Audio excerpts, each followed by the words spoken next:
Hai, teman-teman. Dunia kita ini sedang berubah, dan salah satu perubahan besarnya adalah pandangan orang-orang tentang ganja. Dulu, ganja itu dianggap hal yang tabu, tapi sekarang banyak negara yang mulai melegalkan ganja, baik untuk pengobatan maupun untuk bersenang-senang. Ada yang khawatir tentang dampaknya bagi kesehatan, terutama untuk anak muda.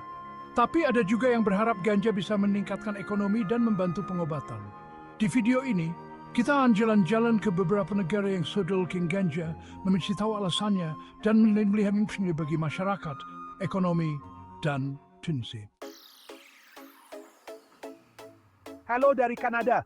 Pada tahun 2018, Kanada membuat sejarah dengan menjadi negara kedua di dunia yang melegalkan ganja sepenuhnya. Keputusan besar ini diambil karena Kanada ingin mengendalikan peredaran dan penggunaan ganja, melindungi masyarakat dari bahaya pasar gelap, dan mengurangi beban sistem hukum. Pemerintah Kanada yakin bahwa legalisasi akan membantu mereka mengatur penjualan ganja, memastikan kualitas produknya aman, dan memberi informasi yang benar kepada masyarakat. Mereka juga berharap bisa memberantas pasar gelap yang selama ini jadi sumber kejahatan.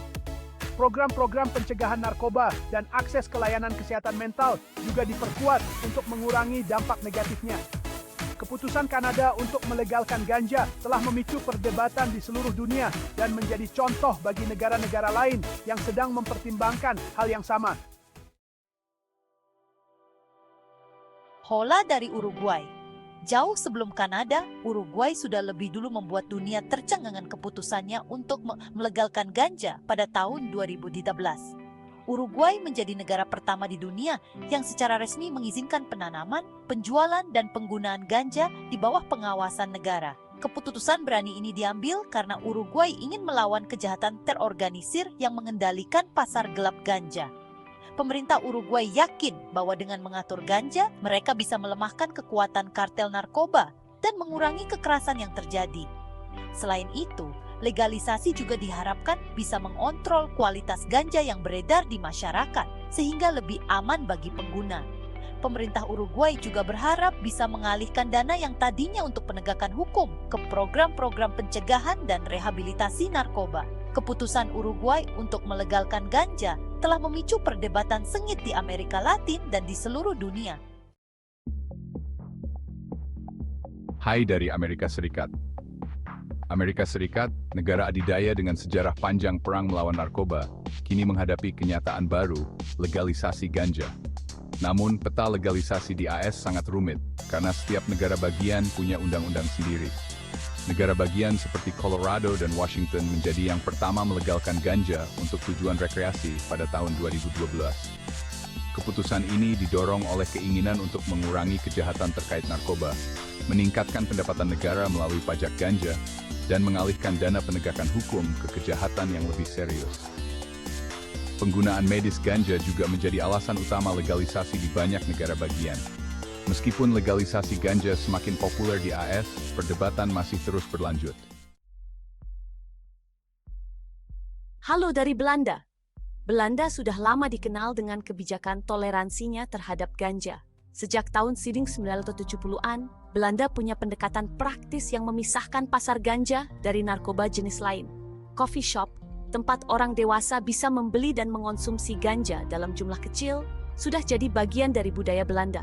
Kebijakan ini bertujuan untuk mengurangi dampak buruk dari penggunaan ganja, baik bagi individu maupun masyarakat. Pemerintah Belanda yakin bahwa dengan memisahkan pasar ganja dari narkoba lain, mereka bisa lebih mudah mengendalikan dan mengaturnya. Kebijakan toleransi Belanda ini telah menjadi contoh bagi banyak negara di dunia. Wagwaan dari Jamaika. Di Jamaika, ganja bukan sekadar tanaman biasa. Ia adalah bagian penting dari budaya dan identitas nasional. Pada tahun 2015, Jamaika membuat keputusan besar dengan mendekriminalisasi penggunaan ganja untuk keperluan pribadi dan agama. Keputusan ini diambil untuk menghormati penggunaan ganja dalam praktik keagamaan Rastafari, sebuah gerakan spiritual dari Jamaika. Bagi Rastafari, ganja adalah sesuatu yang suci yang digunakan untuk meditasi dan tujuan spiritual. Selain itu, dekriminalisasi juga bertujuan untuk mengurangi beban sistem hukum dan memungkinkan pemerintah untuk fokus pada kejahatan yang lebih serius. Pemerintah Jamaika juga berharap bisa memanfaatkan potensi ekonomi dan industri ganja medis dan rekreasi. Spanyol, klub ganja dan kebebasan individu. Spanyol punya cara unik untuk mengatur ganja, yaitu dengan mengizinkan klub ganja. Klub-klub ini adalah perkumpulan pribadi di mana anggotanya bisa menanam dan mengonsumsi ganja untuk diri sendiri. Kebijakan ini didasarkan pada hak privasi dan kebebasan individu. Pemerintah Spanyol percaya bahwa orang dewasa punya hak untuk memilih tentang penggunaan ganja selama tidak merugikan orang lain.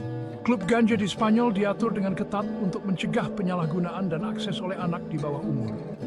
Anggotanya harus berusia di atas 16 tahun dan warga negara Spanyol. Model klub ganja Spanyol ini dipuji karena sifatnya yang praktis dan melibatkan masyarakat.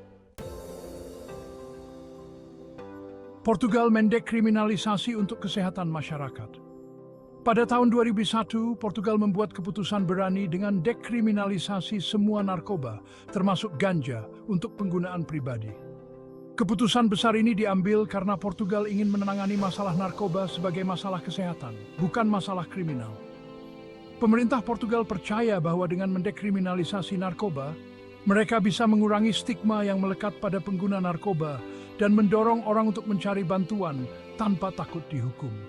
Dana yang tadinya untuk penegakan hukum dialihkan ke program-program pencegahan, perawatan, dan rehabilitasi narkoba. Portugal telah berhasil mengurangi angka kematian akibat overdosis, HIV/AIDS, dan penyakit lain yang terkait dengan narkoba. Thailand membuka diri terhadap potensi ganja medis. Thailand, negara yang dulunya terkenal dengan hukum narkobanya yang keras, kini telah menjadi salah satu negara paling maju di Asia dalam hal ganja. Pada tahun 2016, Thailand melegalkan ganja untuk keperluan medis dan industri.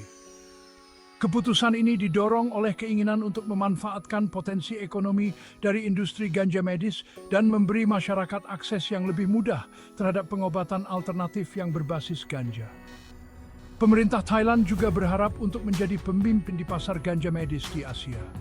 Legalisasi ganja di Thailand disambut baik oleh pasien yang mencari pengobatan alternatif untuk berbagai penyakit, seperti epilepsi, kanker, dan penyakit Parkinson. Pemerintah Thailand Yusuf mendorong pengembangan ganja medis.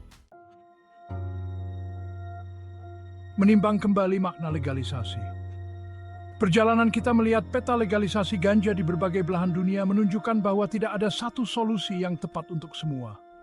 Setiap negara punya kondisi sosial, budaya, dan politik yang berbeda-beda yang memengaruhi cara mereka menyikapi isu yang rumit ini.